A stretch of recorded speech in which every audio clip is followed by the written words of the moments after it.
Step 1, wake up early, gonna rise with the sun. Step 2, get some good, some food in you. Step 3, think real hard about what you wanna be. Step 4, fuck everybody, just do your thing. Wake up, today's gonna be a good day. Wake up, today's gonna be a good day. Wake up, today's gonna be a good day. Wake up, today's gonna be a good day. Wake up, today's gonna be a good day. Wake up, today's gonna be a good day. Wake up, today's gonna be a good day. Wake up, today's gonna be a good day. Yo, set your affirmations, aspirations. I got shit to do, the aftermath of preparation. Good food, good mood, blood in circulation.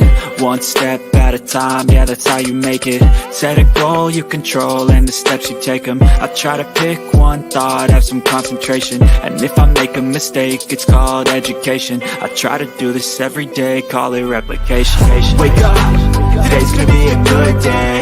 Wake up, today's gonna be a good day. Wake up, today's gonna be a good day. Wake up, today's gonna be a good day. Wake up, today's gonna be a good day. Wake up, today's gonna be a good day. Wake up, today's gonna be a good day. Wake up, today's gonna be a good day. So life ain't easy, yo, I think there's a reason though. Ups and downs, just like every different season, yo. Sometimes I'm high, other times I'm barely breathing, though. I always gotta fight and hide from the demons, yo. Negative thoughts are poison, they rot. Head full of flaws, so here come the clouds. They'll never stop unless I can swap all the bad for the good in my head when I'm lost. Yeah, so I'ma fake it till I make it. Positive thoughts are overtaken, I got patience. One day at a time is how you operate a cadence. A flow, you grow, you show yourself a foundation. Stay away from all the shit that causes temptation. I know that I like to do it cause it's sensation. I live my life in my head like a narration. Don't expect greatness, do my best, man, I'll take it. Wake up, today's gonna be a good day. Wake up, today's gonna be a good day. Wake up, today's gonna be a good day. Wake up, today's gonna be a good day. Wake up, today's gonna be a good day. Wake up, today's gonna be a good day. Wake up, today's gonna be a good day. Wake up, today's gonna be a good day. Wake up early, gonna rise with the sun. Step 2, get some good, some food in you. Step 3, think real hard about what you wanna be. Step 4, fuck everybody, just do your thing. Hi, Bullhorn Betty. Thank you for my shirt. Welcome to the Bullhorn Betty Kids Club. There were makeshift graves out here. Pee-wee Gaskins actually made his victims dig their own graves. He has 15 bodies confirmed on him, and he says that there's more than 110 additional bodies. He could have just been trying to get a recognition for being the biggest serial killer in American history. Back in those days, he'd pick up hitchhikers off the side of the road, and he said he murdered them. So there may be more bodies, there may not be. Here in front of an area right off of Edie Ford Road, following the tracks, following where the bodies were. The man was convicted of 15. This is not including the gentleman he blew up in jail that was on death row. He could have been being truthful. I don't see at what point him telling that he had 110 bodies. Why would he need to lie at that point? Just sad. There's a lot more in and around the PD communities of South Carolina where there might be many victims of Pee-wee Gaskin. Her family has been struggling so much to find answers, and they have been met with lies after lies after lies from a lot of people that proclaim to be this young lady's friends. So this is Layla Santinello. She has been missing since June 27th, 2023, and she disappeared from Kingsport, Tennessee. Chronicles of Olivia and I went out to Kingsport, Tennessee on several different trips, searching for Layla Santinello or any information leading to her whereabouts. These are my thoughts on this case. well, I have to be honest with you. I was hoping by now we would have found Layla. So this has been very hard. You know, we want to bring her home. We want to make sure that her family knows what happened to her, I think is really the most important. Her family has been struggling so much to find answers, and they have been met with lies after lies after lies from a lot of people that proclaim to be this young lady's friends. Just like to speak to them just for a moment and just say, if you know something, say something, because her life does matter. For the family members of these people that know what happened to her, it could have been your daughter. It could have been your granddaughter. You need to ask them to stand up and speak up. A sketch of the suspect believed to be responsible for the brutal attack on Rachel Morin has been released by the Hartford County Sheriff's Department. Please take a look and pass this around as you learn a little more about Rachel Morin. This DNA evidence has come back as a match. Unfortunately, that suspect has not been positively identified, but he did leave behind his DNA. Everyone with the same goal: find the killer and bring justice to Rachel. This is a beautiful 37-year-old woman, a mother of 5, just recently in a new relationship with Richard Tobin, and came out here early one evening for a jog on August 5th and never made it back home again. I just wanted to let you know we made it to the tunnels where Rachel Morin lost her life on August 5th in a brutal attack by a monster. The Hartford County Sheriff's Office has been working around the clock to get justice for Rachel Morin and hopefully bring peace to her family. And in Rachel's case, DNA evidence was collected by our Forensic Services Unit that was linked to her case by DNA from an assault of a little girl in LA.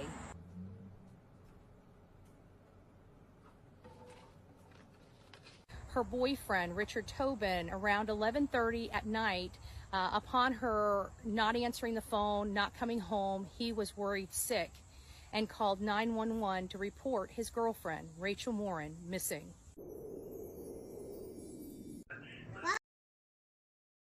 Welcome to the Bullhorn Betty Coffee Club.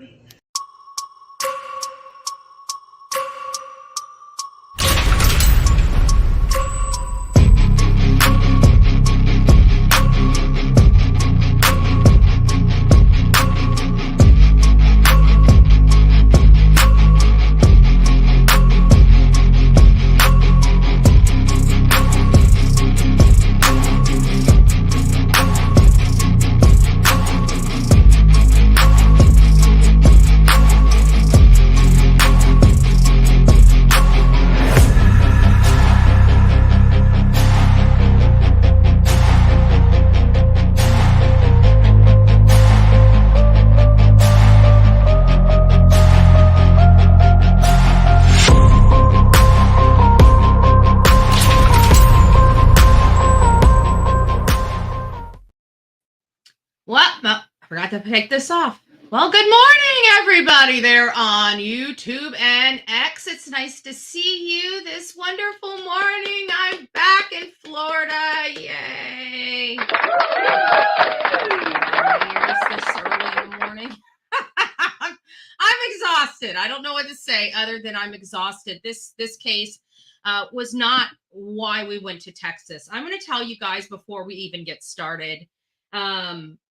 I don't know what is going on in Texas. Okay. I mean, seriously, in all fairness and reality, I don't know what's going on in Texas. What do I mean by that? Olivia and I we've traveled all over the country. We've traveled all over the country for the last 3 years. I have never in my life went into a state that had so many damn Amber Alerts that it made me sick to my stomach. We were there in Livingston. We were there in Texas the whole time, a whole week, 7 days we were there. We arrived the 15th, left the 22nd. And the amount of I can't remember. Maybe we've gotten an Amber Alert once when we went to a state. Guys, we had 5 or 6 Amber Alerts in that 7-day period out there in Texas. I mean, it is absolutely concerning. I don't know what else to say about it. It is absolutely, utterly concerning the level of Amber Alerts that we received. So before we get started this morning, let me just back up. It's the first time I have been able to actually sit down and say hi to you guys. So good morning, The Real Me Too, Sheila, Elsie. It's lovely to see you. Manic Mama T. Jules is up in the house. Good morning. We have Jenna. Good morning. Stacy, Jags Girl, Maddie Down. Good morning, all. Who do we have here? Alabama Mom of 4 and Baby Yoda the Trucker. It is nice to see you guys. It's nice to see you guys. Patricia, good morning. Gigi for Life. Just Deb, Nani, good morning. Mama Llama up in our house. Our beautiful original coffee beaner. Steph Burrs, good morning. Good morning. Ah, my button. It's stuck. Much like my brain this morning, it's stuck. Ashley's World, it's nice to see you. Good morning. Good morning. I am Team Summer. Big hug and love. Skipper D, good morning. Tammy, it's nice to see you, my beautiful. I hope you're doing very, very, very well. Second Thesis, 310, it's nice to see you.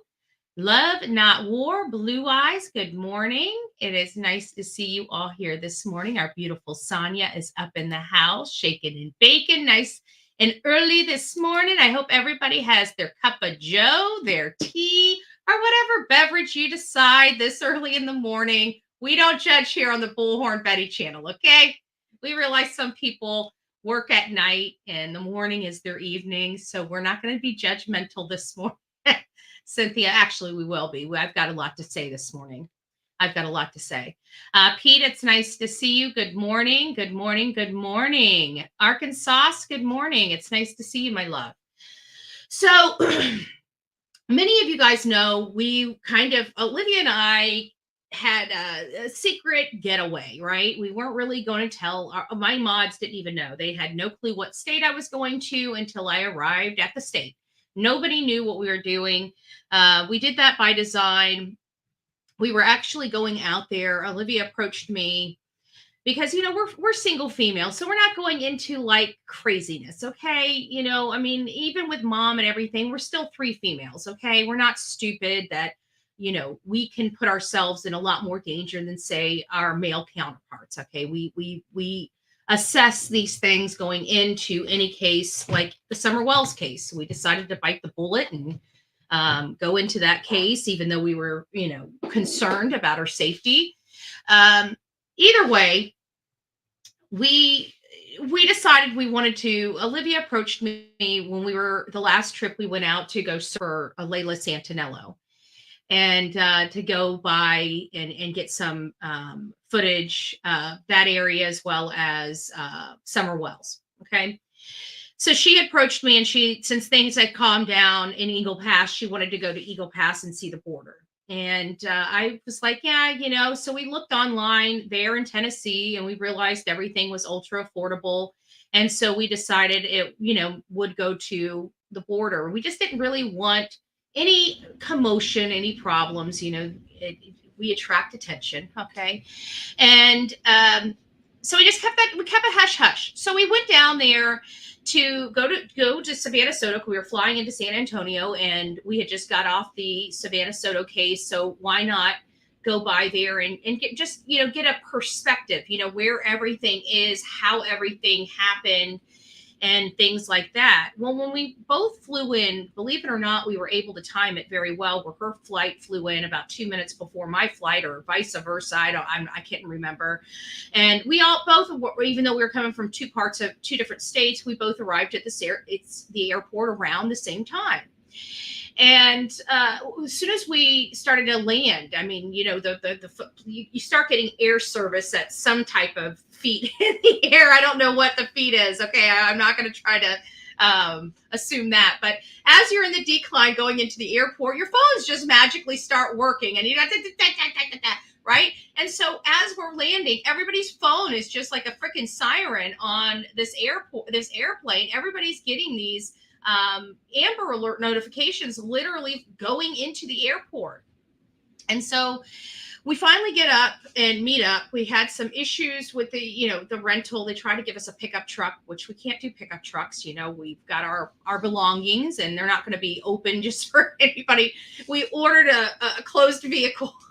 We got a pickup. So there were some minor problems picking up the vehicle. And then we immediately go out. We drop our stuff off, get checked into the hotel, and immediately go out to start filming and looking at the Savannah Soto. By this time, it's nighttime, which is kind of, it wasn't preferable, but, things happen for a reason. And I think it was the appropriate, because everything for them happened at night. And it kind of gave us, and it'll give you a nighttime perspective kind of when this happens. So that stuff will be going out. So as we were discussing that night, we're like, Eagle Pass, Olivia approached me and she's like, look, there's an 11-year-old, and I said, I got the Amber Alert as well. And she's like, well, she's still missing. And this is like a few hours after it happened. And so we started talking about it and we said, you know what? The border can wait. The border's going to be there. The border hasn't left the border ever since the United States was the United States. So this child needs, some eyes on her case. And so we decided to make the 4.5 hour trip to Livingston, Texas. And when we got there, we had already done research. We had a good 4 hours to do some really significant research into the matter on the drive down there and in discussions. And, honestly, between Olivia and I, we kind of had already, before even getting in Livingston, Texas, had already identified that she was most likely deceased. And because of the allegations and some of the stuff we were hearing, was most likely in where she was found. And so we were kind of hoping that wasn't the case. And, then we started, it was kind of a little wonky with law enforcement. So we were wondering, were we wrong with our assessment? Could she be on ground? Because we hadn't been searching ground. We've been kind of staying where the waterways were, right in and around that Livingston Dam and the bodies of water in and around that Livingston Dam area, down to the wet decks and all that other stuff. Those were things that were realized fairly early on in our approach to this entire case. And so we were kind of more in an observatory manner. We already knew about Don Steven McDougal. We already knew about him. He was already being plastered. We are literally within, I want to say 30 or 40 minutes of us hearing about this Amber Alert, we started seeing stuff coming in about this Don Steve McDougal. And it was very, very concerning. We were starting to look into his background, and I was just mortified by that point. Mortified. And if I didn't already think what I had thought, I definitely thought it at this point after looking into his background. It was that concerning for me, and knowing that he was around this young girl, it was a recipe for disaster. I don't know who in their right mind thought that this was okay. We're going to be getting into that today because I've kept my mouth shut in an effort just to allow some grieving time. But we're going to get down to brass tacks about this case, and we're just going to put it all on the table. And that's how we roll over here, and it upsets people. So we're going to be most likely upsetting somebody today. So before we get started, I'm just going to give you guys the preview, the very first video made in this matter as we were heading to this case.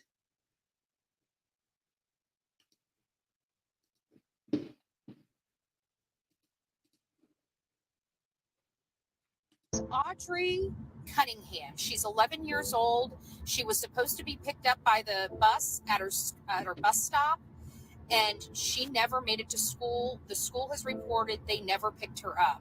Hi guys, Bullhorn Betty. I'm here in Texas. Olivia and I flew in to cover 2 other cases here in Texas, but as soon as we land, we received Amber Alerts that there was a missing child. This is Audrii's father, Joshua, and he is friends with Steven McDougal. It is reported that Steven actually drove Audrii to the bus stop. I have not been able to confirm that information, but what we uncovered about Steven McDougal is enough to make the hair on the back of your neck stand up. We went back to 2007, and there is a plethora of information related to this man and how he feels about children. This man should have never been around Audrey, let alone driving her to a bus stop. If in fact, Sorry, Audrey, it was my short. So the full video is obviously on my TikTok.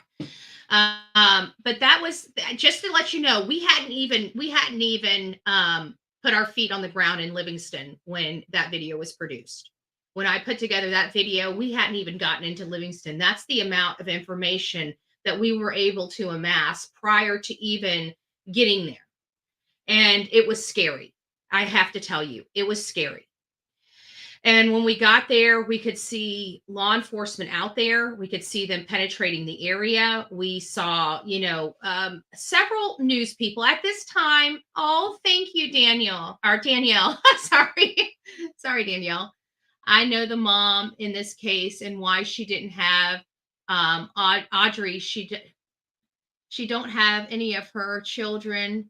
Now 2 of 4 are dead. So sad and praying. Yes, Danielle. And not only that, we're going to get into that because I'm going to have a lot to say, and it's going to probably be a little shocking because right now I feel absolutely, my heart is broken for Cassie, and that is Audrey's mother. And there's a lot of people that are, placing judgment on her. Let me just correct something very, very quickly. She did not have any type of possession, custody, or control over her daughter prior to this. We don't know the circumstances. This channel here, I am been in recovery for a really long time. Have I done my recovery perfectly in that really long time? I have not. But I'm not going to sit here and judge a mother that may have had some problems back when this child was 2 years old. This family, her father's family, clearly has money. Okay? I drove by that house. When you have a parent that has money and has had the custody of that child for a significant time, the chances and how much harder it is to get that child back is something that many people don't go through or understand. But you know what? At the end of the day, this woman never got to say goodbye to her own daughter. Her own daughter. She never got to hug her daughter. And she was far from being responsible for putting this monster anywhere near her daughter. And it's from where I sit, I have not seen anything where she's been abusive to her daughter. I have not seen anything where she's harmed her daughter. It is my understanding that this was something that her mother did to herself that may have affected her daughter at a younger age. We are not going to sit here and judge that woman while she's burying her daughter for something she did 9 years ago. That we're not going to do. But we are going to condemn the people that put this monster near this child. We will do that. That is what we do plan on doing here on the Bullhorn Betty channel. Because at the end of the day, yes, she was loved. And I get that. And I'm sorry. But there's more to this story. And I believe we're going to find out that they're possibly, I can't figure out this age difference, this age gap between this man and the father. But when I saw the photos of them all going to Florida, yes, this guy's been around this girl's life for a little bit of time, which is really disgusting and just makes my blood boil even more. It appeared that grandma, mom, that's if we've got it. That's if we got it. That's if that woman is the grandmother. I'm going to confirm it. Was in the front seat next to this monster, and they looked awfully close. So I'm implying a little bit because I want to inspire people to send me some information if there's linkage between this man and the grandmother. But I don't care.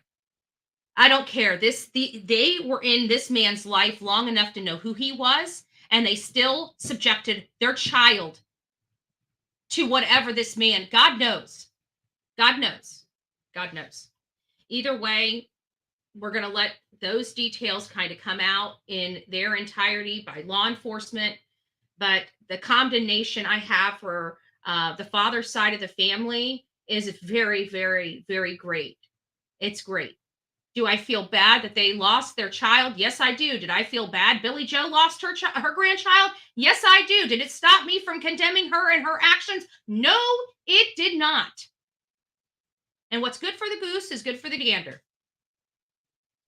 Sorry. This family put this child in danger over and over and over again while keeping her away from her own mother. While keeping her away from her own mother, saying her mother is too dangerous to be around this child, so much so. All this mother wanted to was to long for this child.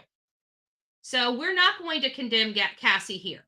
Did she make mistakes in life? Yes. Have I made mistakes in life? Yes. And those that are up there on that high horse and that pedestal, it's time for you to have a reality check yourself. Because none of us are perfect. All of us have made mistakes. But I can tell you, she did not make this mistake. And nor does she need to own that. Has she made mistakes? Yes, and she's going to have those scars to bear. But we need to be focusing on the father side of the family and how in the hell this situation happened. Because they're the only ones that need to answer for that. And I want to make sure that that's clear here. So we're learning now by law enforcement. So this is what we're going to have to do for this situation because it is dealing with a child. We have to be very clinical about the everything that goes on. So I'm going to try to refer to her where she was found and how she was found as remains. We're going to discuss any type of essay as normally we would. We are going to be using capital murder and homicide and homicidal violence to express but you guys, I'm going to give you guys the links. You guys are more than welcome to go look at it yourself.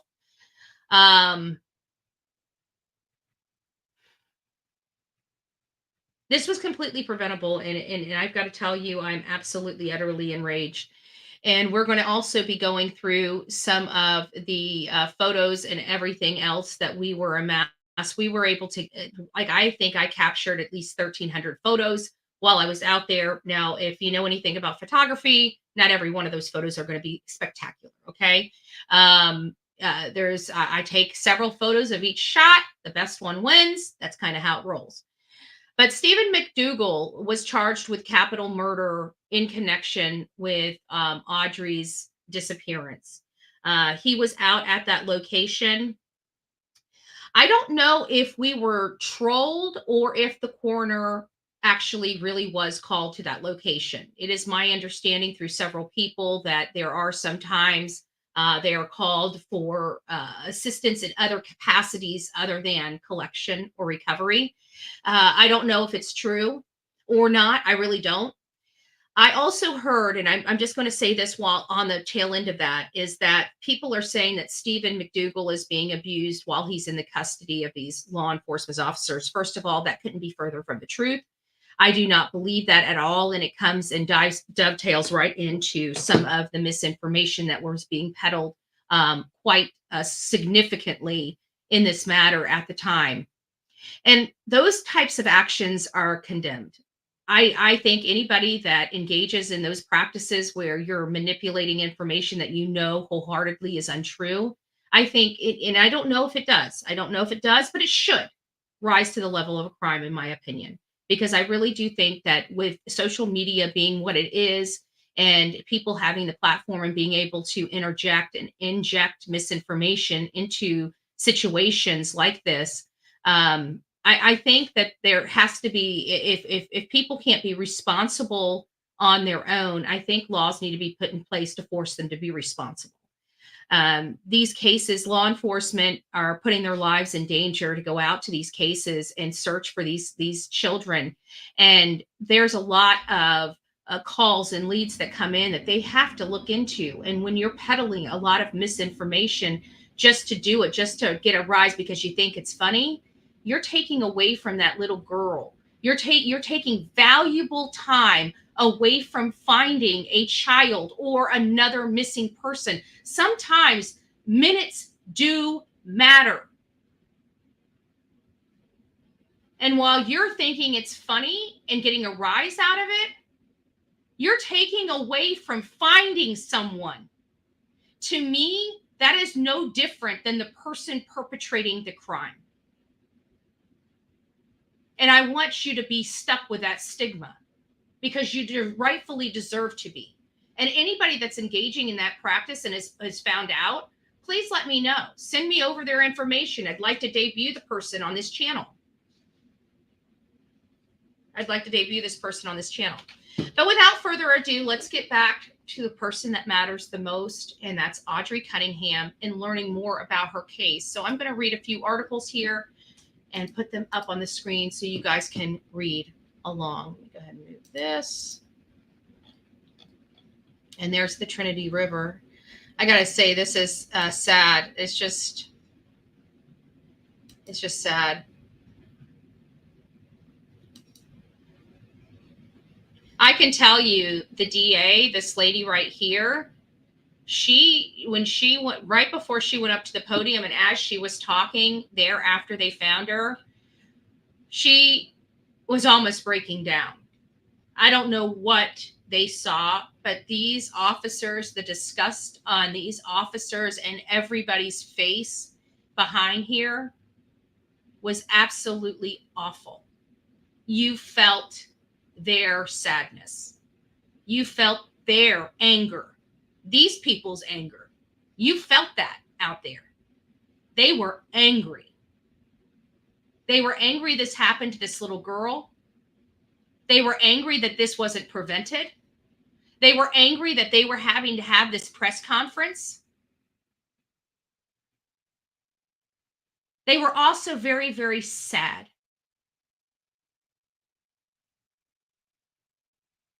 All preventable. Every bit of it. Don Steven McDougal has been charged with capital murder in the death of 11-year-old Audrii Cunningham, whose remains were found Tuesday in the waters of the Trinity River. The 42-year-old man, I want to clarify this, her father was only 29 years old. Okay? There is a significant age difference between this man and her father. And I want to know how their friendship came about, because there is something there. Either he's dating the aunt, he's dating the mom, there's something here, and I don't know what it is. And I'm not sure how much I trust the information coming from Camp Daddy. Okay. I believe that her father was being cooperative. I absolutely do. I believe her father loved his daughter. I'm not saying he didn't love his daughter. I'm not saying the man didn't care for his daughter. I'm not saying the man didn't take proper care of his daughter. But her father and grandmother and the entire side of the father's family also endangered her. So much so, they pulled her out of the Trinity River. And that I don't know if I can quite get past. Because when you look at this man and you look at his stuff and you look at how long this family knew, they knew he was a problem. They knew he had violent tendencies. They knew him. They just didn't think it would happen to them. Well, it did. Because if you play with rattlesnakes long enough, I guarantee you're going to get bit. And that's exactly what happened here. They played with the rattlesnake. They danced with the rattlesnake. They put the rattlesnake in the bed with the baby.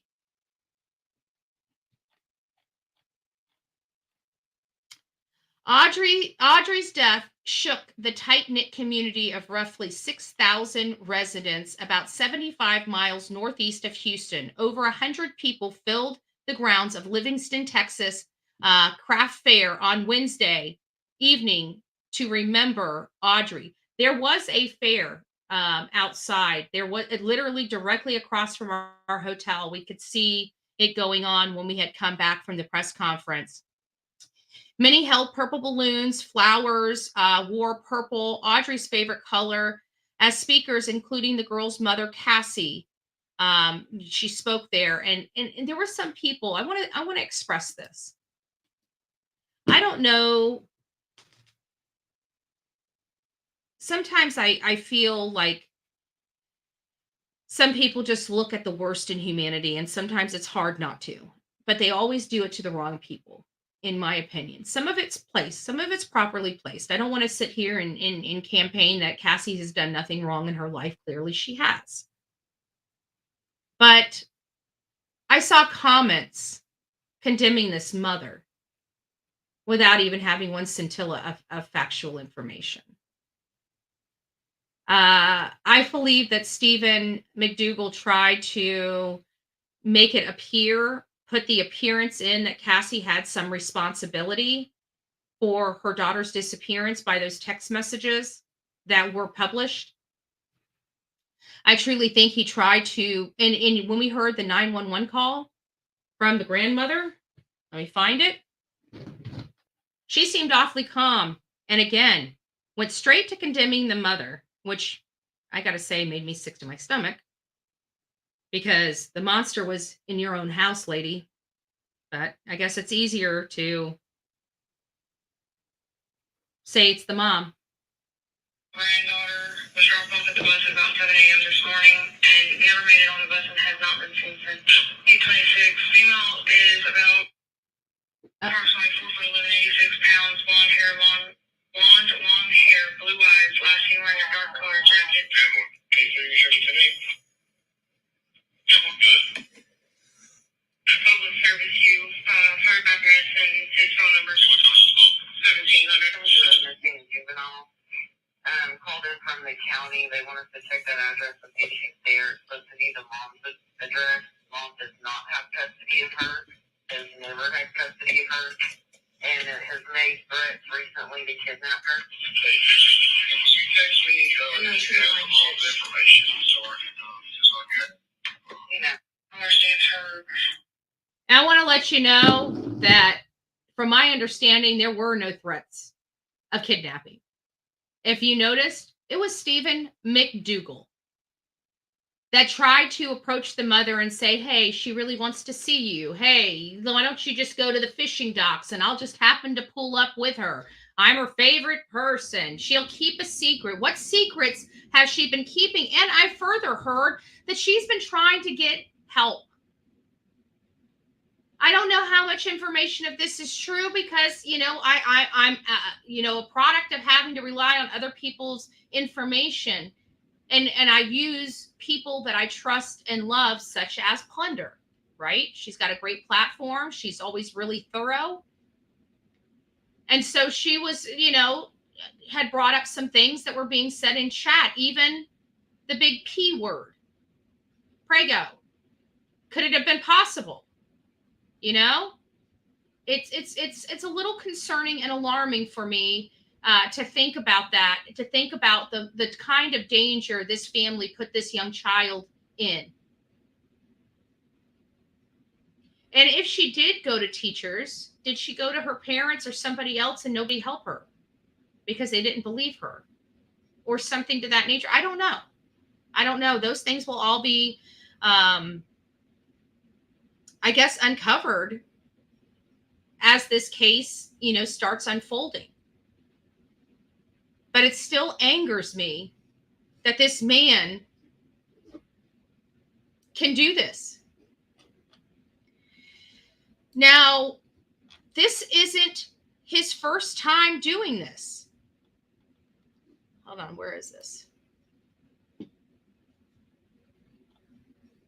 So Audrii Cunningham was a family friend who actually, he participated in the search efforts for her as well. That's a little disturbing for me.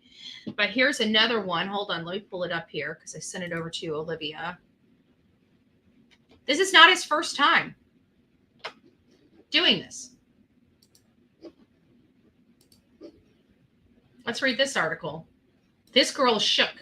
This girl is shook. But I think that this article here is very, very powerful, that everybody needs to hear it.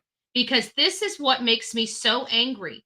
I congratulate law enforcement for their diligent effort in locating this girl, because let's face it, it was literally a needle in the haystack. There was water all around there. There was woods all around there. God knows where she could have been. They knew that there was 3 specific spots. They let the public know some of those spots. We were tracking down law enforcement. We're aware of where they were.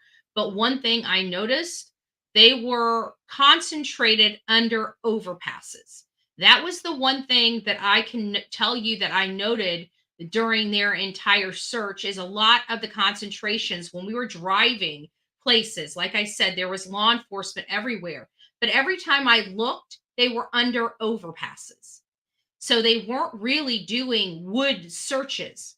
They were doing water searches. They were doing assessments of where it was possible that she could have entered the water. It was very notable and well known even before we got into town that this was a water recovery. We couldn't say that because it upsets people when we're trying to get leads in and trying to instill hope.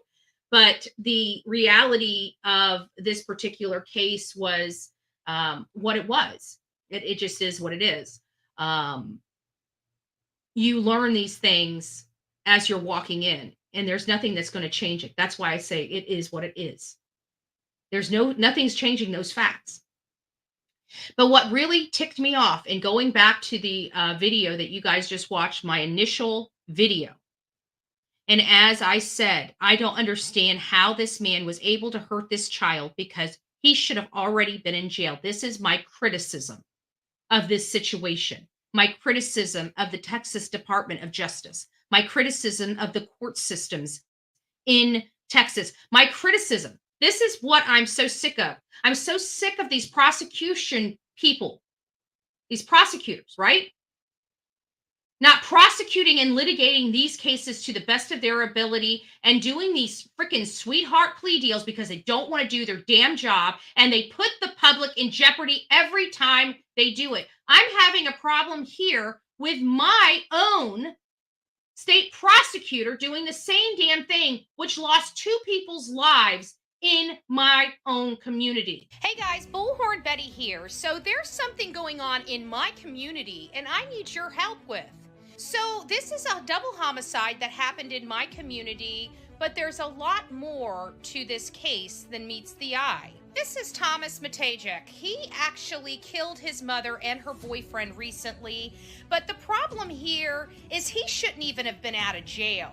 He should have been in a mental hospital, and he is deemed incompetent to stand trial. This right here is our state attorney, and his name is Ed Brodsky. He has been our state attorney in the 12th district for some time. I recently learned our law enforcement officer, Sheriff Rick Wells, has arrested this guy many times and has prepared a case and sent that over to the state prosecutor. Ed Brodsky was supposed to litigate the matter.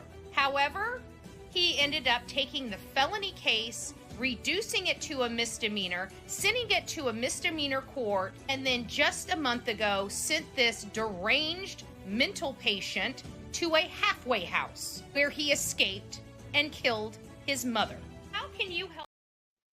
So that is the sentiments of some of the prosecutions that go on in and around this country, and why we have these animals walking amongst us when they should be in jail. And they walk amongst us hurting other people because and it comes down to our prosecutors.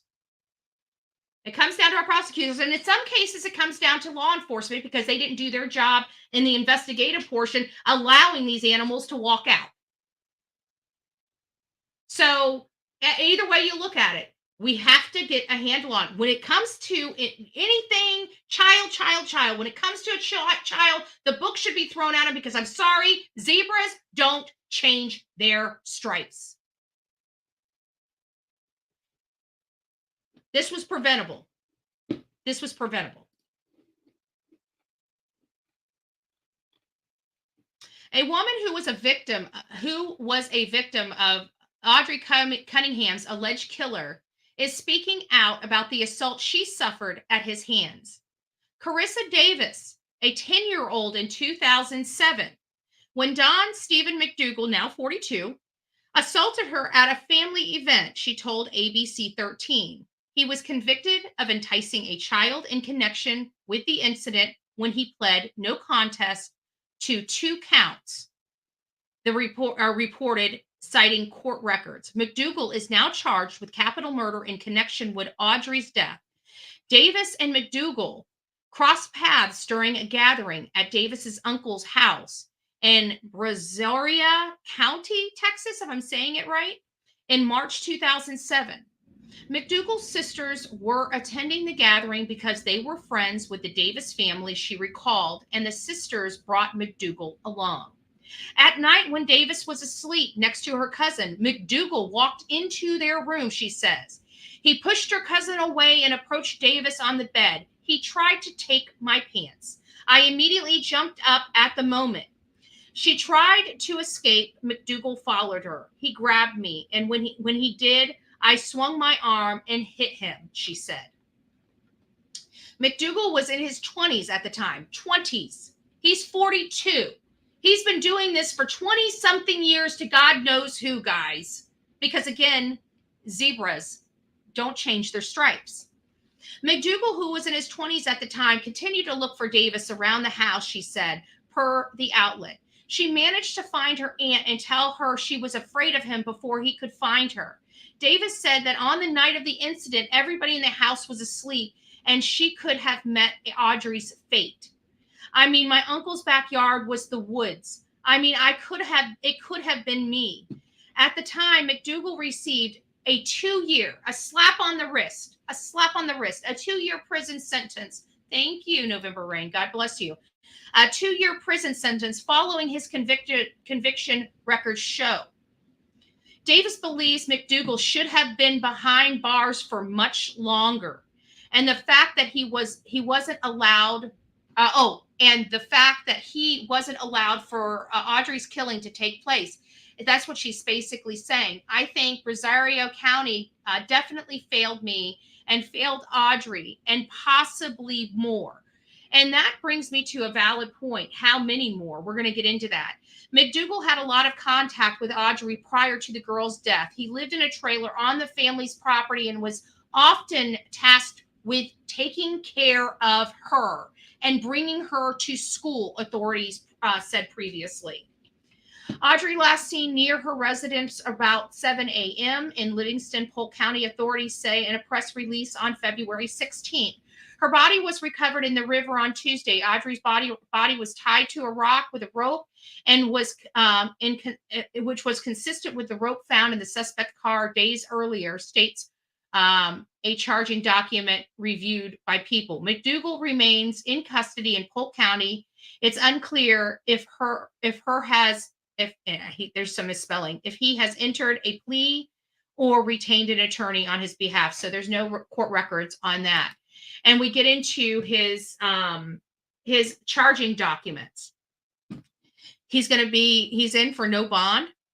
He's in for capital murder, but he was already previously arrested on aggravated battery charges with a deadly weapon. So he was already in for no bond because it was a low-hanging fruit. I'm sure during the investigation, they uncovered that he was violent with somebody, and they asked him if they would be willing to sign an affidavit stating those facts, and they probably said yes, and they immediately picked him up on those crimes in anticipation of this crime.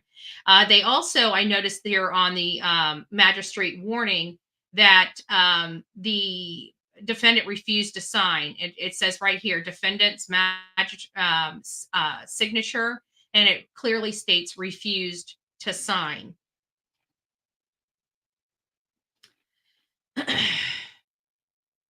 So there's the arrest warrants. They've attached on this particular one, they attached a colored copy and a non-colored copy, but there was the actual affidavit, which is right here.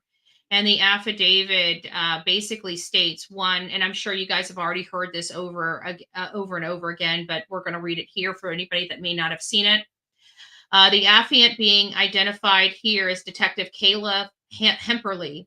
So she's employed with the Polk County Sheriff's Office, and she must be, I would presume, the lead investigator on this matter.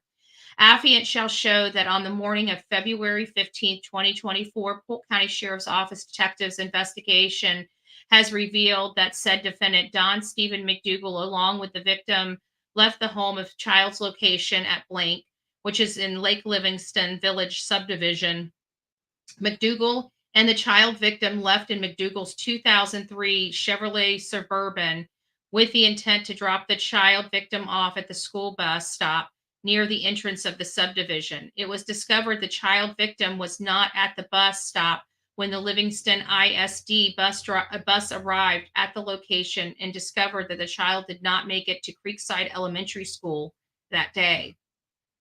Affiant shall show that on February 20th, 2024, the body of 11-year-old child victim Audrii Danielle Cunningham was located during a search of the Trinity River. Law enforcement dive team located the child victim's body within the Trinity River near State Highway 59 South at Polk San County line.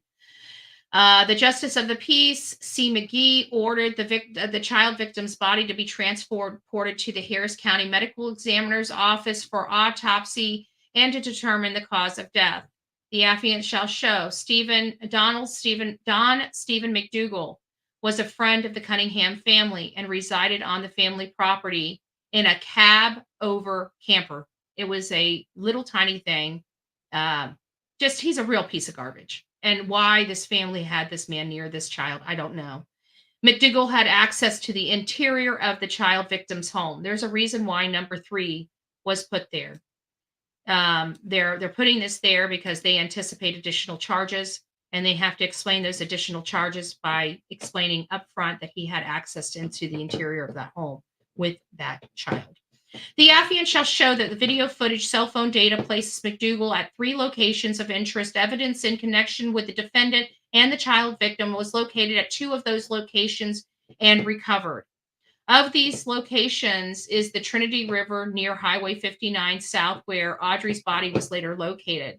The affiant shall show through the investigation, investigators were able to determine through cell phone data, video footage, and other forensic evidence that McDougal lied about his whereabouts and activities on the day of February 15, 2024.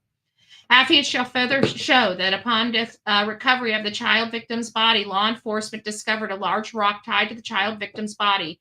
The rope used was consistent with rope that was observed in McDougal's vehicle on a traffic stop 2 days prior. Affiant shall further show that through investigation, there is sufficient evidence to show that on the date of February 15, 2024, said defendant Don Steven McDougal committed the offense of capital murder. So that is the affidavit. Like I said, with the Moscow case, that was the most thorough affidavit I had ever seen, because you don't get that kind of detail in these types of affidavits. You just don't. And it just shows you how Moscow police went out of their way to inform the public and the parents of that university exactly what happened and what they believe transpired. Was it, did it come with a heavy cost? It did. It came with a heavy cost predominantly to Dylan Mortensen, that affidavit did. But this one here, and again, misinformation is going around right now that Steven McDougal, I'm going to call him Steven McDougal. That's what nobody really knows him by Don. Everybody knows him by Steven McDougal. And Steve is behind bars I expect these charges to increase. I expect there's going to be some very disgusting charges that are going to be levied across upon this man. And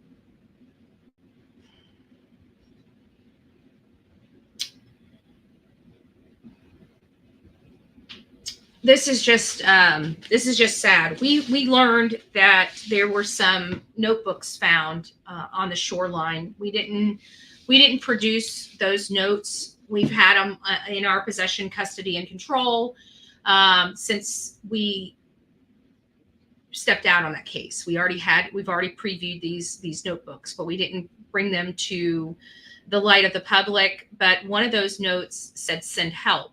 One of the reasons why we didn't bring it to the light of our audience, I'm going to go ahead and take the background off here. I'm going to have to show you guys something. I'll put it back on once I'm done. Is because we couldn't confirm or corroborate the information to be true. And I have to show you a couple things. Give me just a second. Here's my photos. There they are.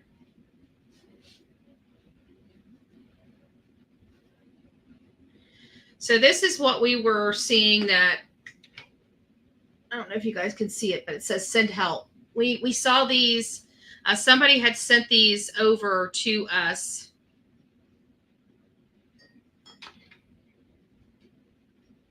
And we didn't know if these were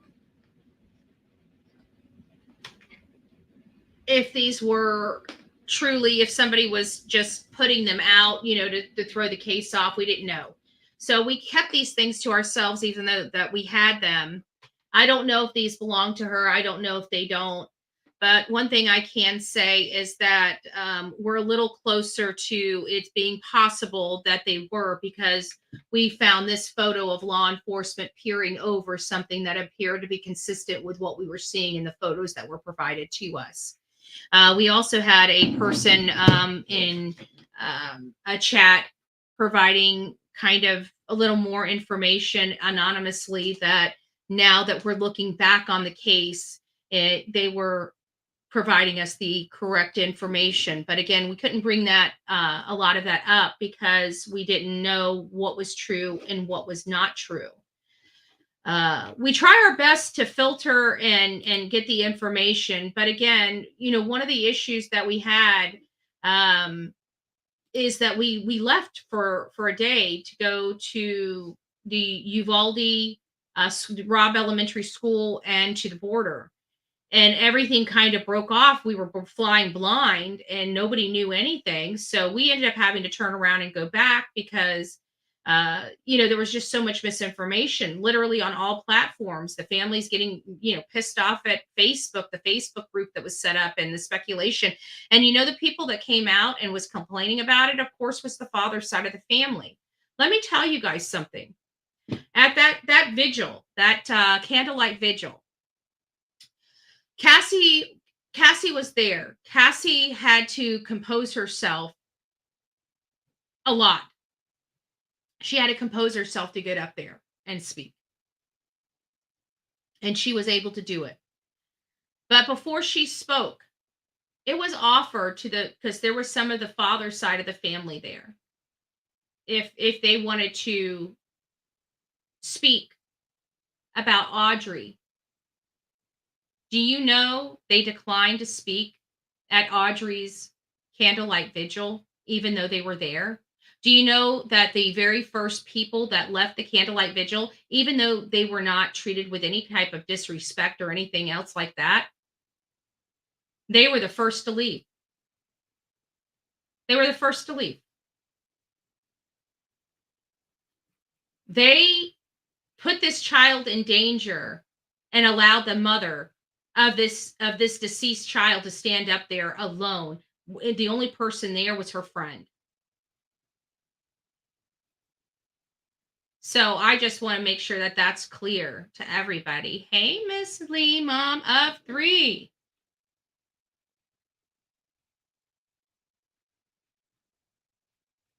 Bama Brat, yes, I did. I absolutely gave out wrong information, false information. I absolutely did. Because of a troll. Because of a troll. Or trolls, plural. Right? But you condemn me and not the bad actors. So shame on you. And you know that to be true. You know absolutely that to be true. And it's disgusting that you're here trying to defend their actions and condemning mine. Shame on you. Shame on you. Shame on you.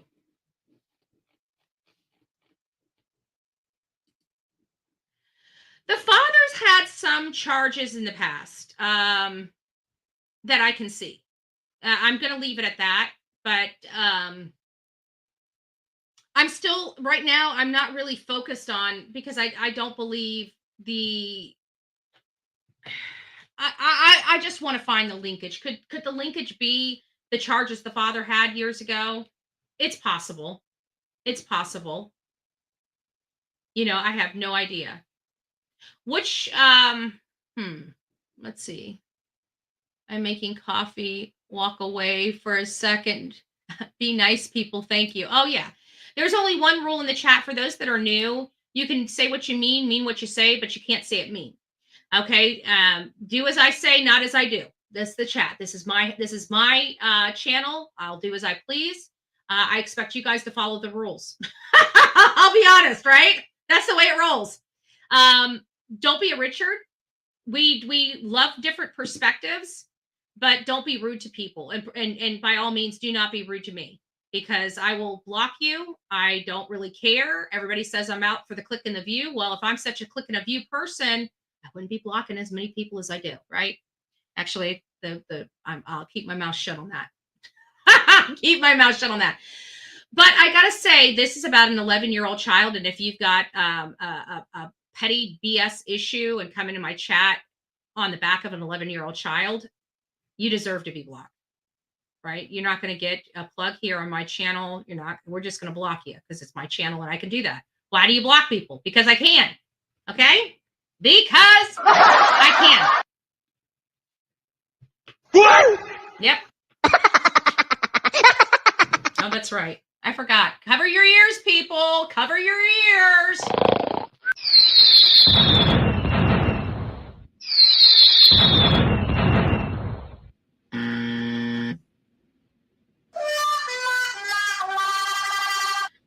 Betty's back in the office.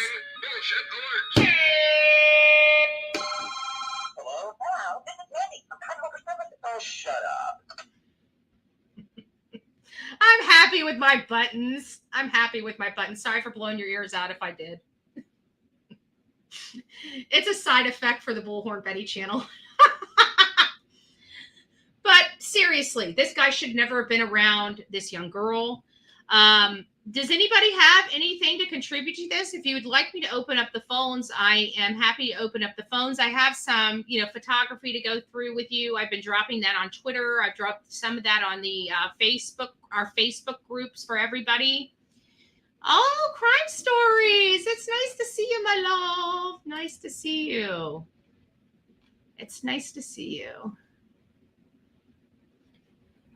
I'll back off, Betty. All you Richards. Yeah. And just to remind you, if you see any ugly comments in my chat, in these things, ignore them. We're not going to be engaging in them. We're not going to give them time. We're not even going to address them as trolls. We're going to ignore any disgusting comments in here. And we're going to let our mods just go in there and block the people. We're not even giving them 3 strikes. If you're an asshole in this chat, I don't need you here. You can come. You can write me at bullhornbetty@gmail.com and apologize to me, and I might consider unblocking you. And that's for all future, because once you're blocked, you're blocked. I'm not unblocking you. I'm not unblocking you unless you explain to me why you were an asshole.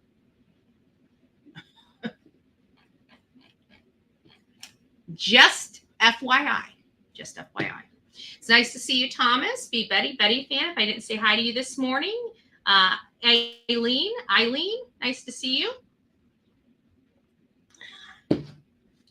So let me see. Does anybody want me to open up the phone lines? If they do, you need to raise your hand. Raise your hand if you want the phone lines open. Otherwise, I'm going to go to photos.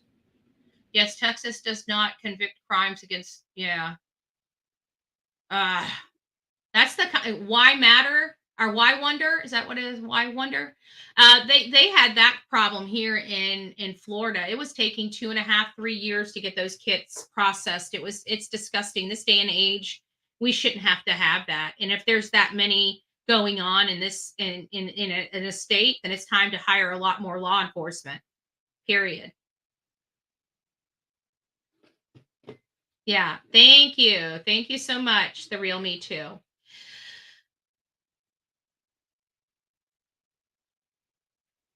Cody? Okay. Let me go ahead and open up the phone lines. Give me just a second. Let me get them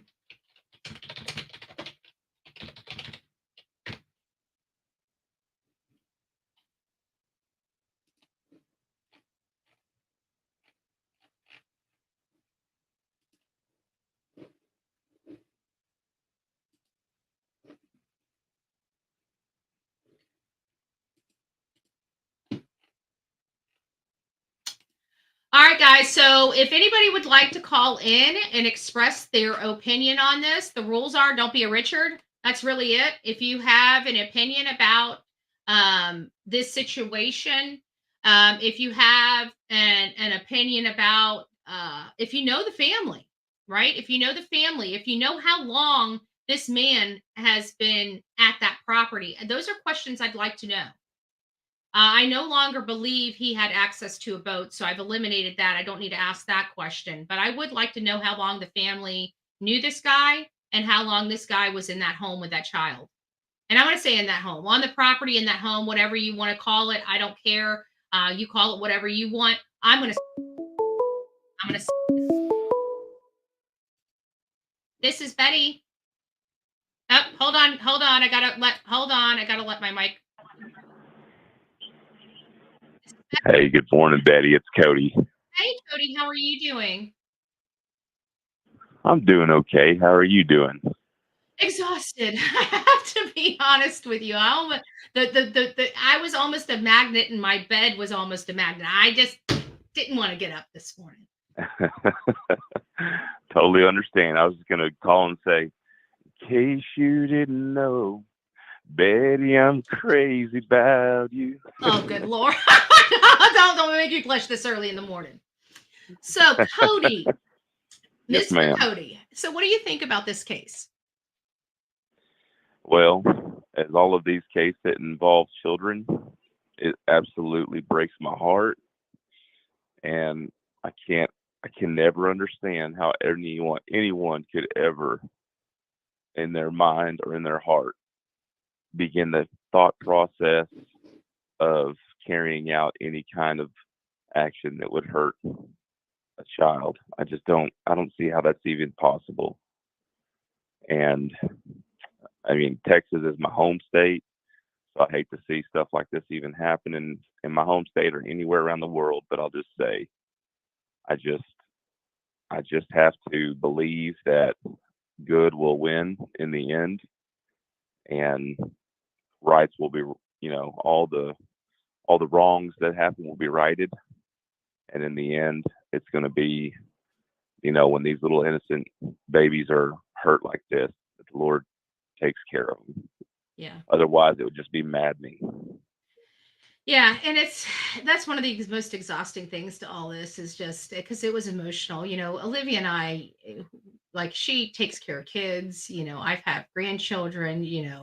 Seeing all these people, seeing the young kids just out there at our candlelight vigil crying, and just it was the most heartbreaking.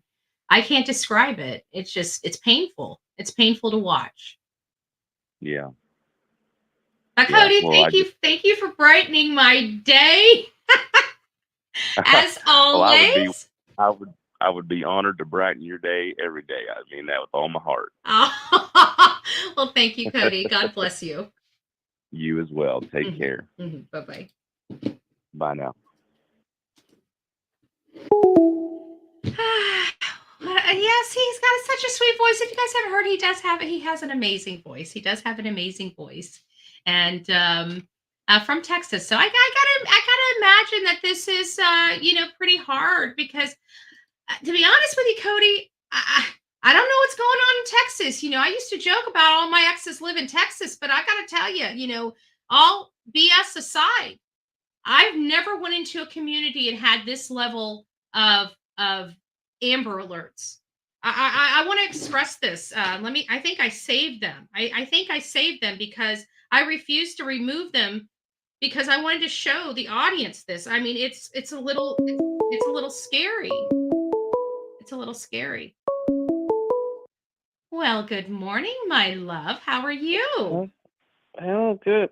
I haven't talked to you in a while. You've been so busy. I know. OMG. What's shaking bacon? Oh, no, not much. This case is really disturbing. It is. Did you get to see the Nancy Grace podcast last night? I was flying all day yesterday. I have 1,000 calls to make, but no, I have not. Oh, Ken Miller was on there, and I was kind of surprised that even what he did on on his show. I didn't think he was allowed to do that stuff, but I guess he knows what he can say and what he can't. But she got it out of him because she's friends with him. Mm-hmm. And what we found out was the rock wasn't tied to her body. The rope was tied to her body, and it was off. The rock was off to the river edge.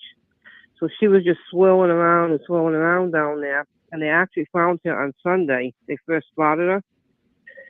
And he's the one that found her, Tim Miller. And he said that every time he's like really, really good with the sonar. So they kept seeing it. But every time he'd circle around because of the water and the conditions, he couldn't find it again because she kept moving. Mm-hmm. She wasn't like weighted down like in one area. She was just, hanging off of that rope.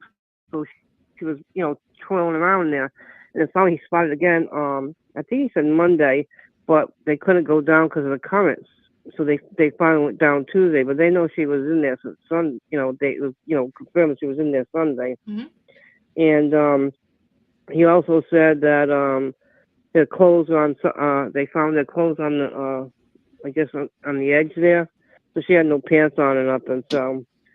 And so this girl, I mean, to think that this girl trusted this guy and probably, brought her there in the, hopes of, talking to her mother, and then him doing this to her after them being so close, because I do believe they had a close relationship because, that's what he was intending. But it's just horrific. And I mean, with the blunt force head trauma, and there's still its primary cause of death. I think there's one cause that they're still waiting for. So I'm hoping that it's a possibility that she went in and was still alive. Could have swallowed some water, but it's not totally complete. It is possible, but even when I don't know if we're gonna find water in her lungs, because to be honest with you, the assessment that we gave was one of two, and it was either strangle, I'll leave it at that, or blunt. Right. And those were our two. That's what we had assumed going in. And so when we heard this, I think she was, if everything goes as our theory is, then she would have been deceased before she hit the water. Yeah, I'm hoping so. But I mean, what a horrific thing to do. You know what I mean? And to me, it's premeditated. Oh, and, well, you know what? Olivia and I were discussing, what would set this man off. And there's a lot of speculation on why this particular day. Yeah. And I honestly believe, just, I don't know this to be true. This is just a theory that I have in my head. I think she turned around and popped off at the mouth and said, "I'm going to tell my dad." Yeah. And I think he lost it. Well, I think there's something with her wanting to tell her father. I don't know why I have that feeling. It might be absolutely incorrect. It's just my feeling to have. But I just feel like she whatever she was going through, she had just had enough. And in young kids, they don't have filters and they don't realize the danger that they could be in. And I just feel like that particular day, she just said something to him that he realized, oh crap. And that was it. Well, I was watching Plunder last night too, and she usually don't put too much stuff out there, like I know, I watched theories, that one too. Mm-hmm. That was upsetting what she had to say. But the girl, she was trying to reach out for help and everything, and that maybe he did find out about it, somehow. And then you think of it, the tattooing. That guy's literally got a tattoo, like a trophy in a sense, from that girl that's going to be permanently on his body, and that's pretty sick. That is. Yep. I'm so concerned. The one that out of everything that Plunder said last night, the one thing that I'm so concerned more than anything is them potentially taking DP off the table to get the information. I don't think it was necessary for them to do that, because according to law enforcement, according to the chief, they said they had enough evidence with or without McDougal's help. Exactly. Yep. Right there. They better not. They better go for the DP on this case.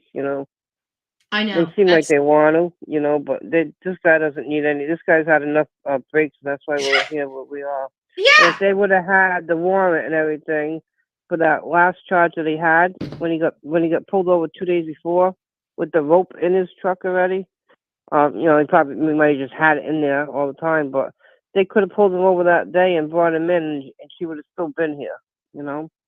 But there's another thing. I got some stuff written down. I could go over to you. I could talk to you later if you get time. But there's a Henry Rees, Rees, Ryesa, I think.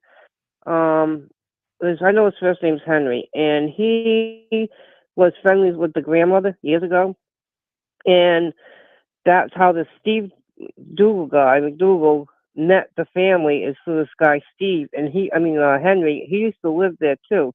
And he is a SA. And I was going through some hanging out. Why are those types of people being at this house? I'm wondering if they were because Steve was into swinging. I'm wondering if it has anything to do with that.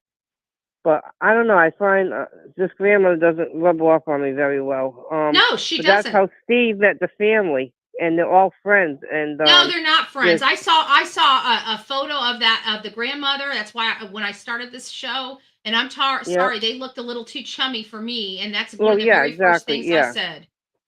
Yep, but that's how supposedly he met. I seen it in a group. That's how Steve met the family, and then then that guy. I don't know how he got out. He's not living there no more. But then Steve moved in.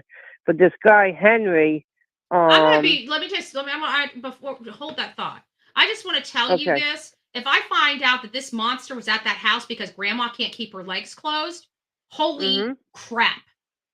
Holy because I have a lot. I started screenshotting the very first night this happened. And there's screenshots, other people have seen them, where he had a swingers post put up. And he was, looking for, a couple. And then there's another incident with the guy that came forward that he attacked with a knife. Mm-hmm. This came, he's been going on some of the channels. This is going back, I don't know if it was maybe 10 years. This ain't the recent incident that he did. And he called the car, he warned the cops, he gave them all the information, the truck, everything he did. And they never did anything. And, that's the charge I think they brought him up on. Is he that? Yeah, he said, it took all this time for them to charge him. And so there's so many, things that could have been done. With this guy being a career criminal, he should have been out. But I don't know. I don't got a good vibe with this grandmother. I mean, there's something. I mean, when you seen that picture of them in that car, it just doesn't look normal to me. It doesn't.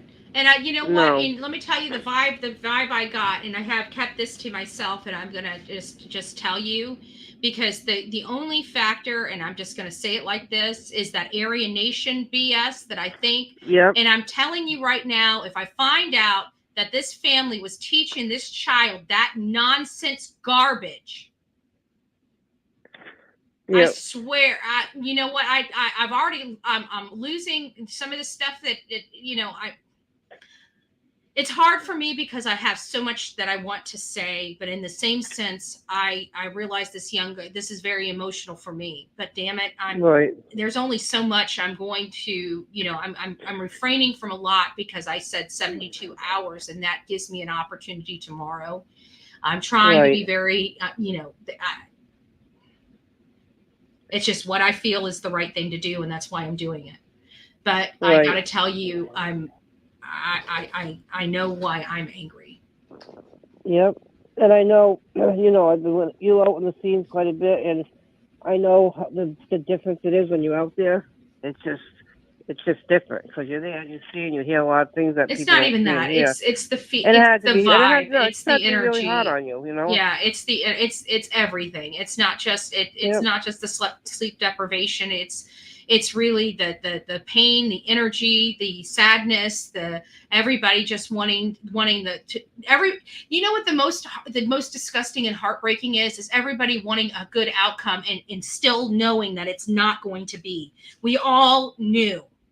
And right that from was the the beginning. hardest thing, is knowing and just praying that you're wrong. It's exhausting. Yeah.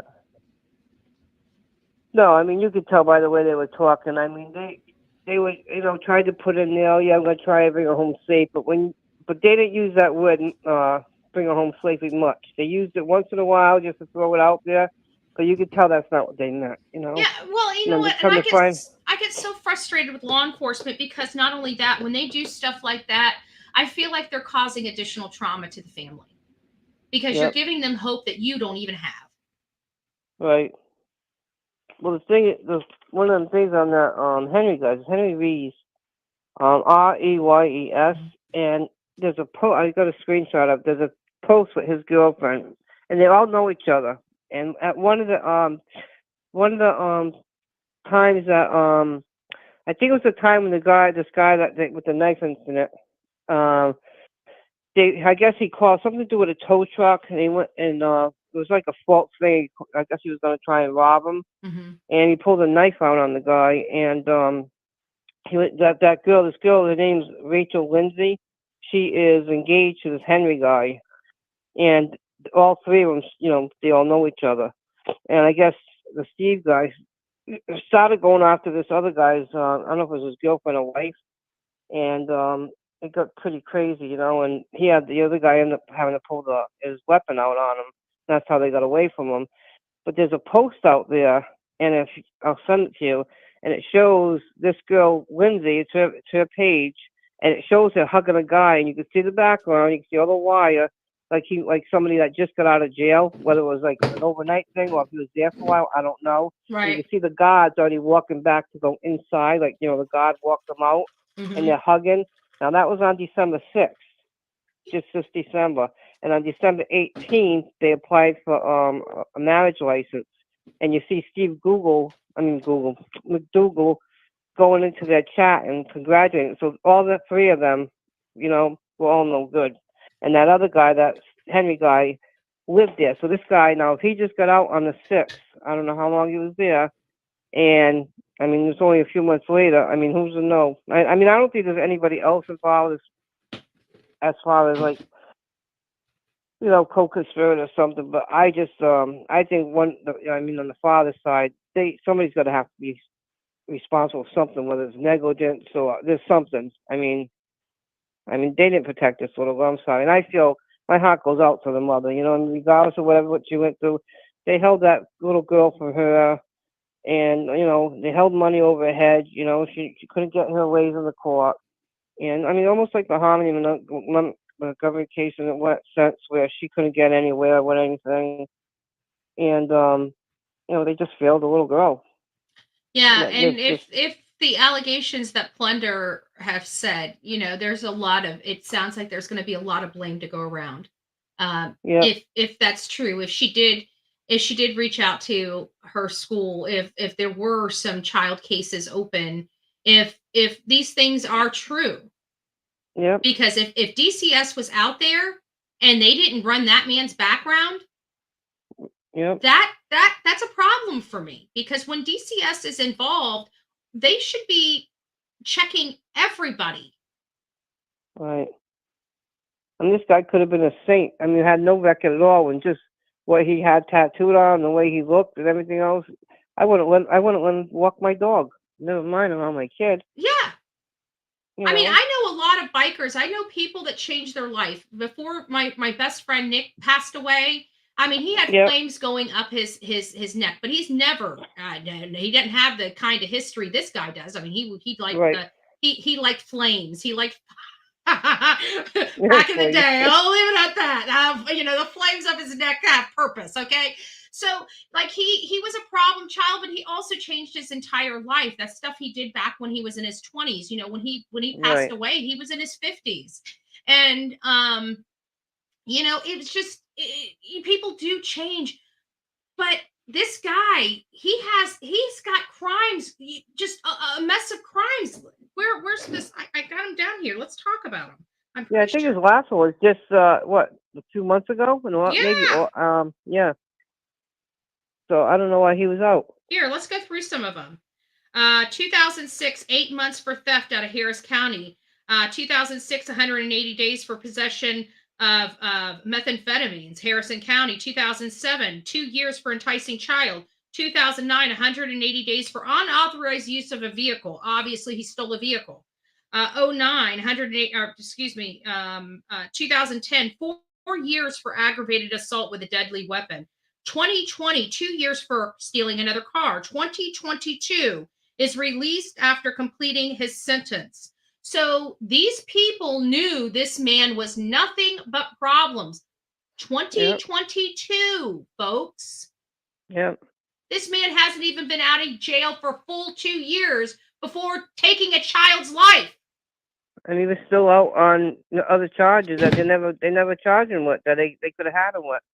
Like I said, pulling him over 2 days earlier, if they would have had them warrants out for him, he would have been brought in 2 days earlier.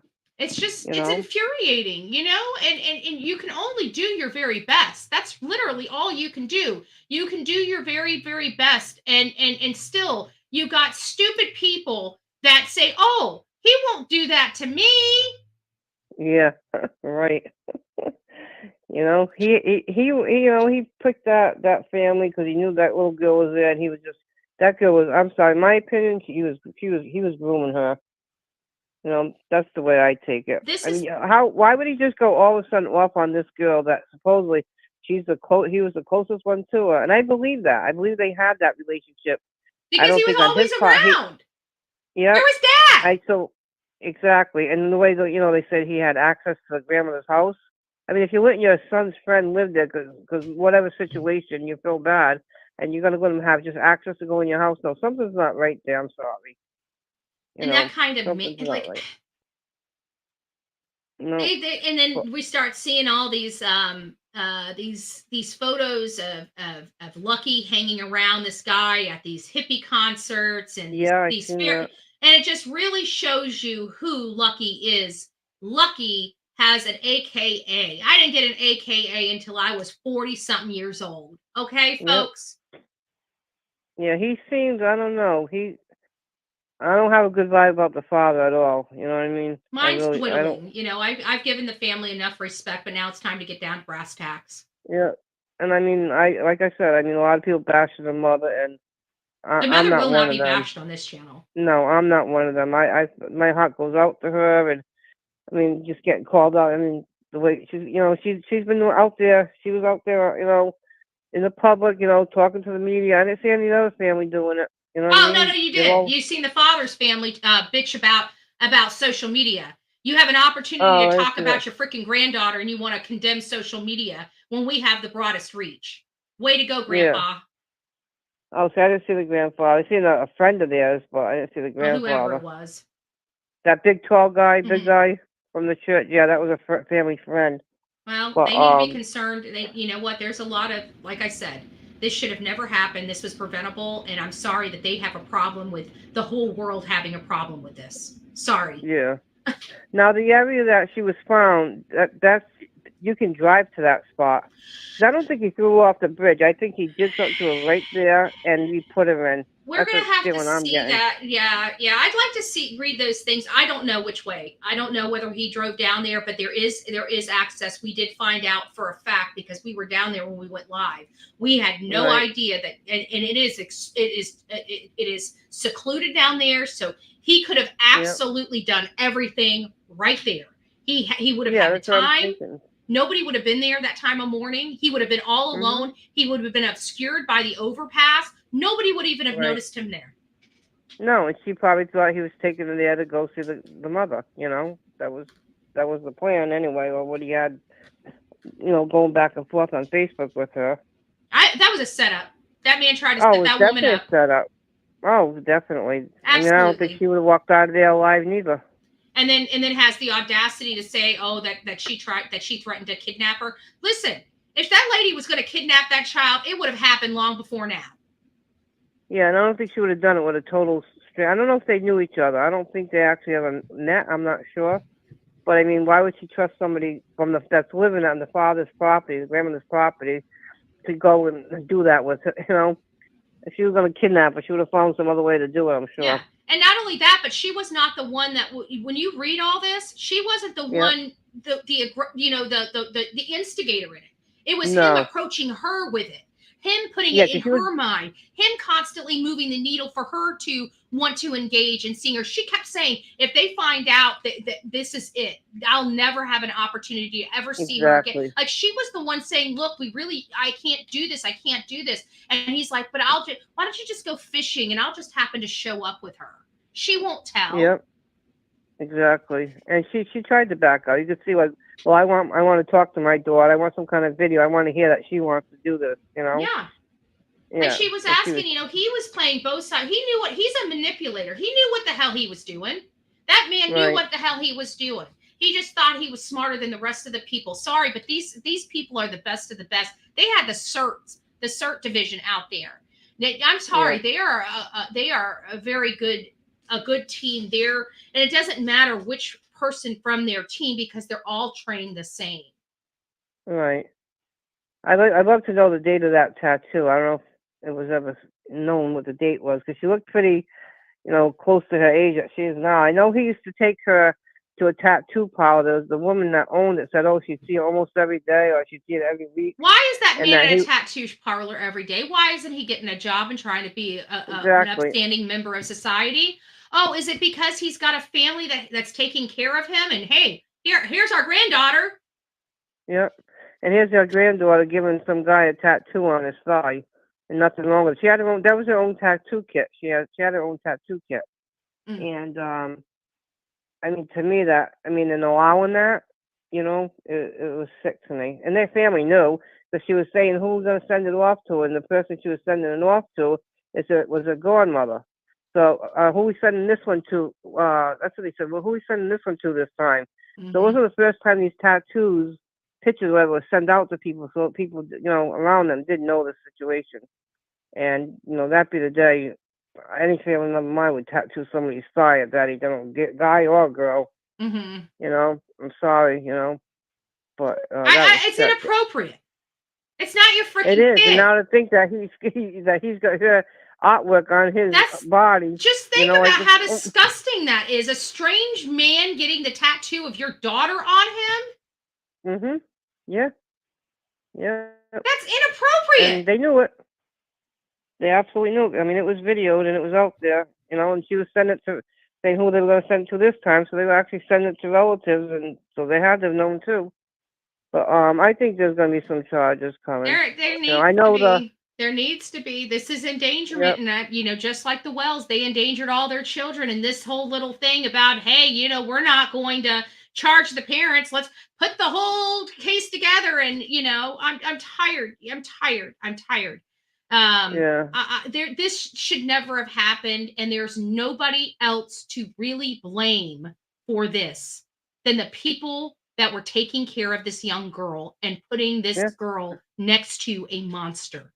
Those are the people that need to be blamed, because this was wholly preventable. If they never had that man on the property, this would have never happened.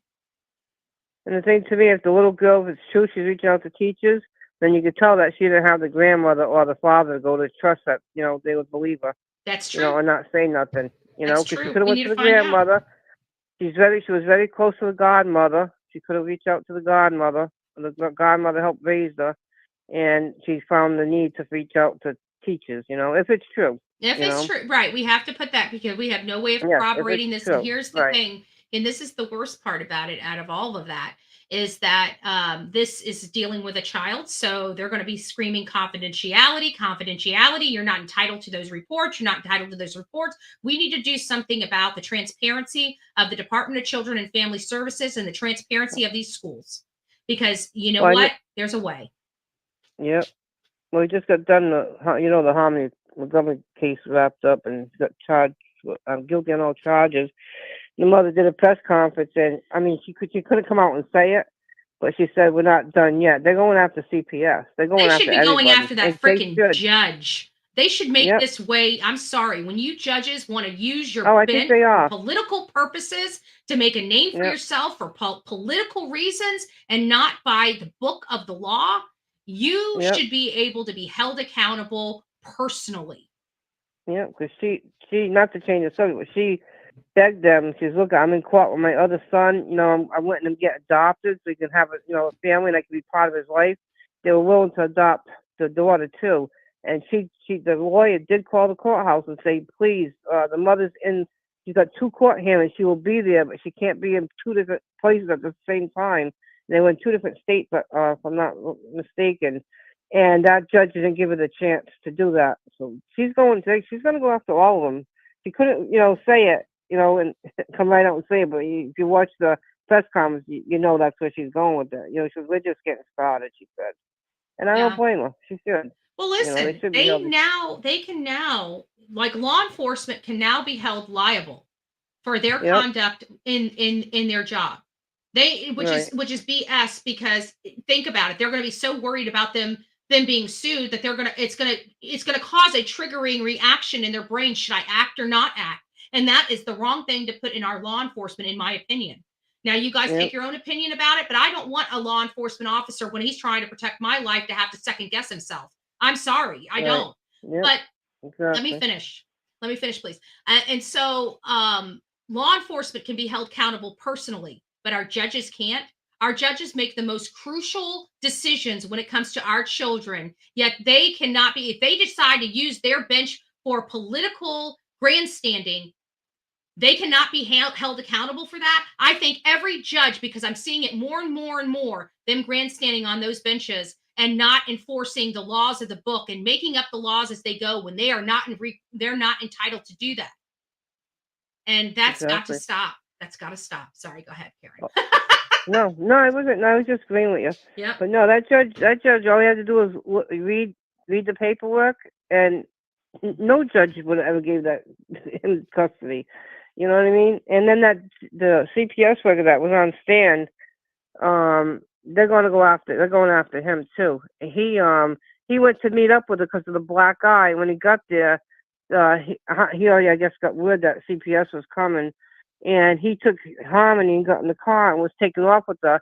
And instead of following her, getting out and walking up to the car and stopping, he let him go. We're gonna go back to a week later.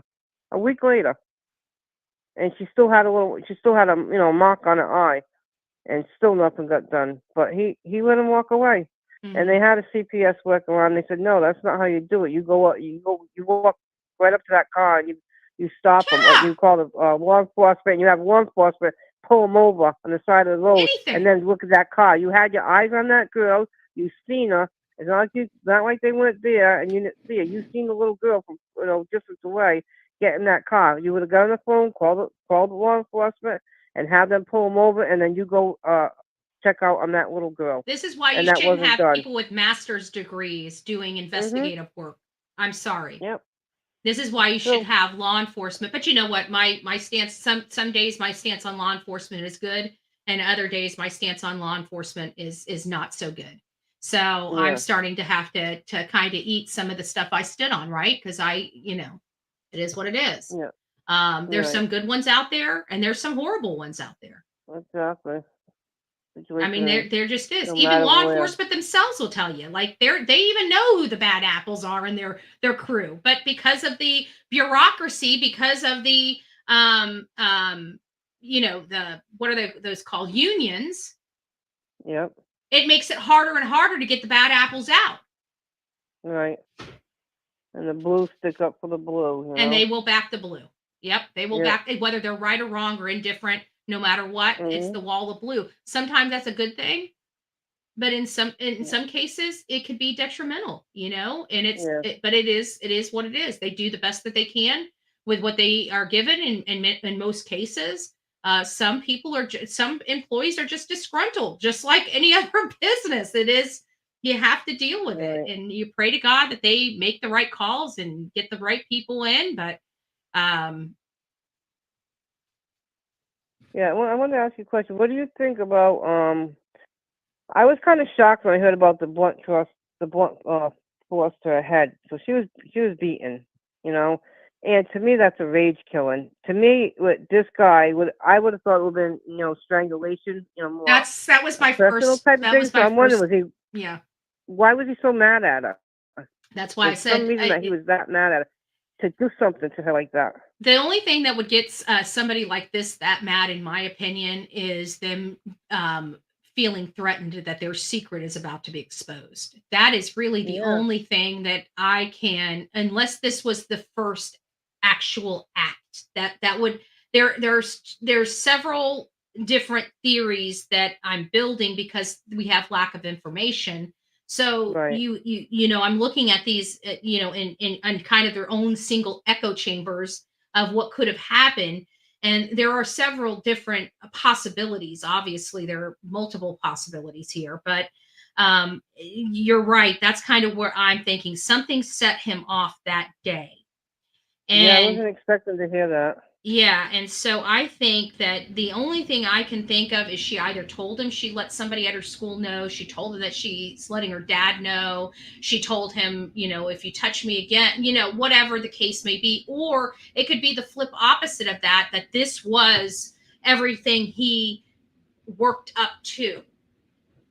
Yeah. And because of her because of everything that goes on with that whole crime, it caused the ending result. Yeah, 'cause that really bothered me. I nothing really shocks you when you hear these things, but I like just the situation. She was the closest. I was the closest thing to her, and which I believe. And to do that to her, that somebody that you were that person with and knew. The SA thing, no, of course that's not surprising at all, and that's what I thought it was about. When I heard that, I'm like, to brutalize a kid like that, there had to be some kind of rage. And what's funny is Valentine's Day, and if he's grooming her and doing all these things, you think Valentine's has something to do? Okay, look, you're my sweetheart. You know what I mean? It's just a weird timing. And I don't know. Maybe something happened the day before on that specific day, and That's on the way I'm to thinking it was school, Valentine's Day. she said Yeah. something. I think she said something to him. Yeah. I think she something came out of her mouth that at that moment he just lost his stuff. Honestly. Yeah. Very sad. I just wanted to remind you, I'm not that even you forgot or not, but about Connie. Yeah, I'll be doing that Okay. now.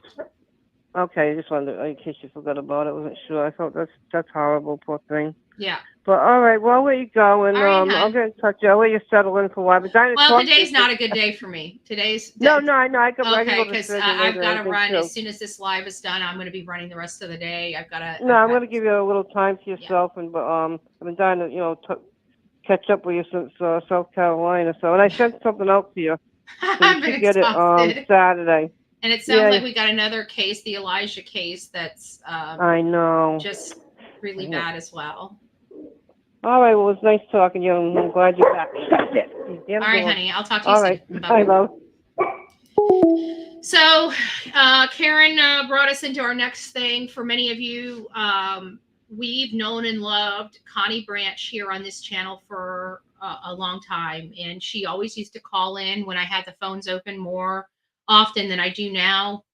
She always called in, and she always just wanted to shoot the breeze and say hi to everybody and just be so personal. And she was, she lost her son, and then after that, or I can't remember if she lost her son first, then her husband, and then her son. But she ended up losing two people back to back. She was all alone, and she went to California to live with her brother, or I keep saying brother, her son, one of her son and family. And it was okay for a while, but she wanted to be back in Florida. And so she came back to Florida and moved back into her home. She wasn't too far from where I lived. I was always supposed to go, when I got up there, to meet her in person, belly to belly. And I never get to do that. I will only have my memory of Connie on this channel being with us from almost the beginning.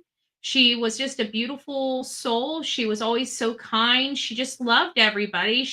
And with everything going on in her life, she was still just a happy person. So I just wanted to give her a moment of silence. We're going to just, have a little bit of music in the background, and we're just going to pray over her family, her grandkids and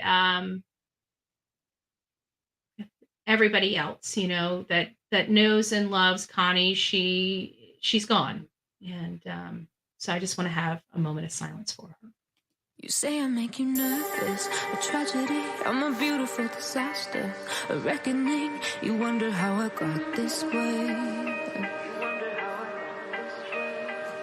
You think I'm someone to be saved, someone to clean up and tame. Oh, some things never change, never change.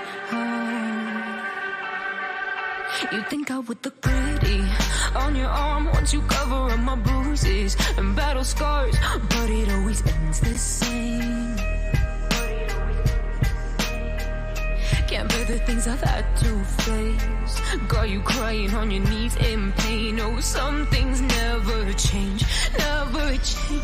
Oh, you'll break your back to make me feel again, suffocate to make me breathe again, lose your mind from endless pain. Some things never change, never change. Oh, redemption never came. I stopped asking for forgiveness, cause you should know only fools tread where the angels fear to go, but you keep trying to get too close. Save myself by turning into stone, so save your judgment cause you just don't know. But some things never change, never change. Oh,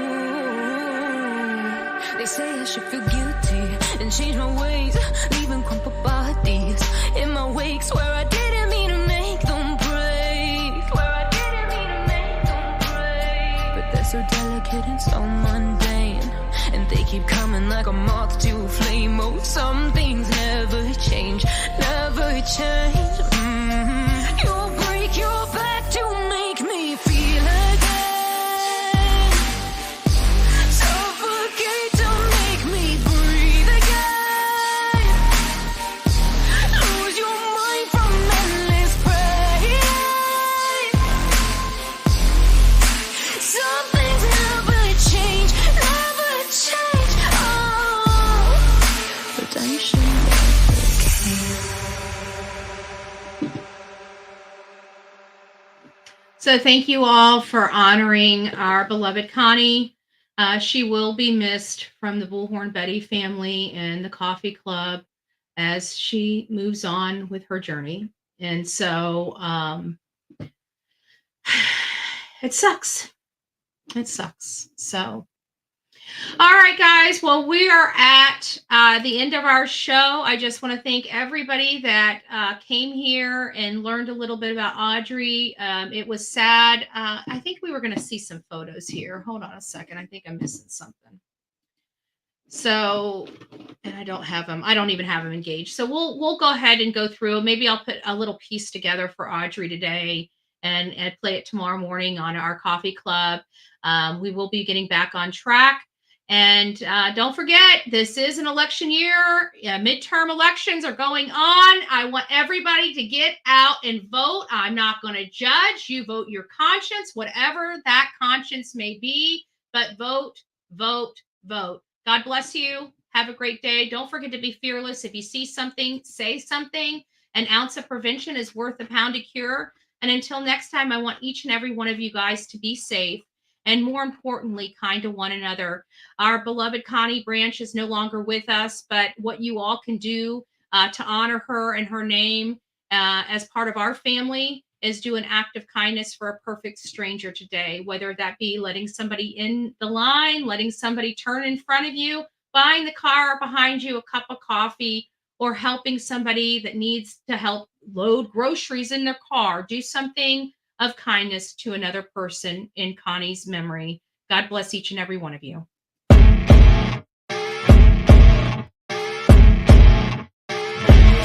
As you wake up in the morning, you want to find the latest, greatest information about criminal cases and have an intuitive conversation about the suspects associated with these cases. Head over to the Bullhorn Betty channel on YouTube.